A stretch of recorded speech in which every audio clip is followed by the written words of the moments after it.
अस्सलाम वालेकुम। सरमाया Urdu first year के पहले लेक्चर के साथ आपकी खिदमत में हाजिर हूँ। सबक का उन्वान है उसवे हसना सल्लल्लाहु अलैहि वसल्लम। पहले तो इस लफ्ज़ का तलफ़्फ़ुज़ दुरुस्त कर लीजिए। कुछ लोग इसको हसना पढ़ते हैं, कुछ हुस्ना पढ़ देते हैं। असल में ये लफ्ज़ है हसना। अल्लाह रब्बुल इज़्ज़त इरशाद फरमाते हैं लक़द कान लकुम फ़ी रसूलिल्लाहि उस्वतुन हसना। तुम्हारे लिए नबी करीम सल्लल्लाहु अलैहि वसल्लम की ज़िंदगी बेहतरीन नमूना है। तो अल्लाह ने हसना इरशाद फरमाया, ये लफ्ज़ है हसना, उस्वे हसना सल्लल्लाहु अलैहि वसल्लम। इस सबक के मुसन्निफ़ का नाम है सैयद सुलेमान नदवी रहमतुल्लाह अलैह, जो कि 1884 में पैदा हुए और 1953 में वफ़ात पाई। ज़िला पटना जो कि भारत की रियासत बिहार का एक दारुल हुकूमत है, उसका एक गांव था दीना, वहाँ पैदा हुए और आपके वालिद मोहतरम का नाम हकीम अबू इसहाक था।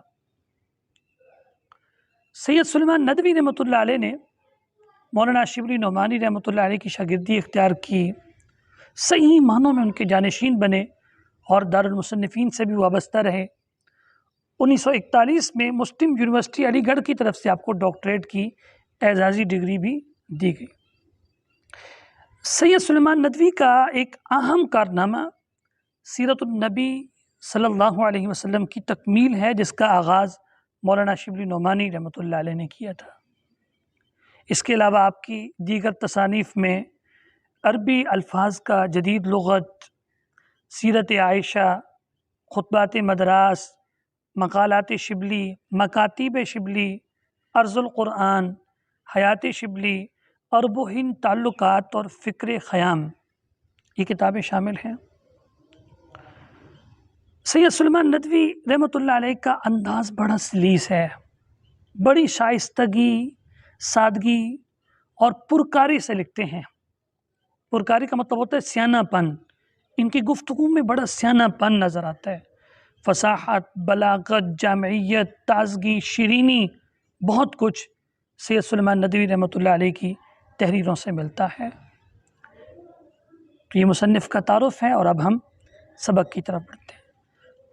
वैसे तो फ़ाइनल पेपर्स में मरकज़ी ख़याल का क्वेश्चन नहीं आता, लेकिन जब हम किसी भी सबक का मरकज़ी ख़याल एक दफ़ा पढ़ लें तो उसके बाद सबक को समझना बहुत आसान होता है।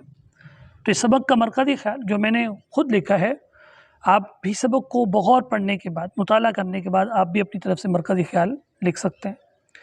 मरकज़ी ख़याल ये है कि नबी करीम सल्लल्लाहु अलैहि वसल्लम ही वो आलमगीर हस्ती हैं जो हर तबक़े इंसानी के लिए बेहतरीन नमूना है, या आप इस तरह भी कह सकते हैं जो तबक़े इंसानी के हर गिरोह के लिए बेहतरीन नमूना है। आप ही जहालत के घटाटोप अंधेरों में इल्म व अमल, रुश्द व हिदायत का आफ़ताब आलम ताब हैं। आप मरकज़ी ख़याल को अच्छी तरह ज़हन नशीन कर लीजिए ताकि सबक को समझने में आपके लिए आसानी रहे।